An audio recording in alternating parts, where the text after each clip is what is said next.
ಪ್ರಿಯರೇ, ಯೇಸು ಕ್ರಿಸ್ತನ ಪರಿಶುದ್ಧ ನಾಮದಲ್ಲಿ ವಂದನೆಗಳು.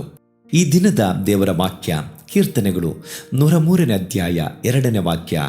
ನನ್ನ ಮನವೇ ಯೆಹೋವನನ್ನು ಕೊಂಡಾಡು, ಆತನ ಉಪಕಾರಗಳಲ್ಲಿ ಒಂದನ್ನೂ ಮರೆಯಬೇಡ. ಹೌದು ಪ್ರಿಯರೇ, ನಾವೆಲ್ಲರೂ ನಮ್ಮ ಯೇಸುವಿನಿಂದ ಉಪಕಾರವನ್ನು ಹೊಂದಿಕೊಂಡವರು.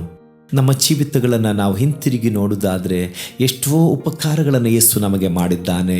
ಹಾಗಿರೋದ್ರಿಂದ ದೇವರು ಮಾಡಿದ ಉಪಕಾರಗಳನ್ನು ನಾವು ಎಂದಿಗೂ ಮರೆಯೋದು ಬೇಡ. ನಮ್ಮ ಹೃದಯವು ಯಾವಾಗಲೂ ದೇವರಿಗೆ ಕೃತಜ್ಞತೆಯನ್ನು ಸಲ್ಲಿಸುತ್ತಾ ಜೀವಿಸಲಿ.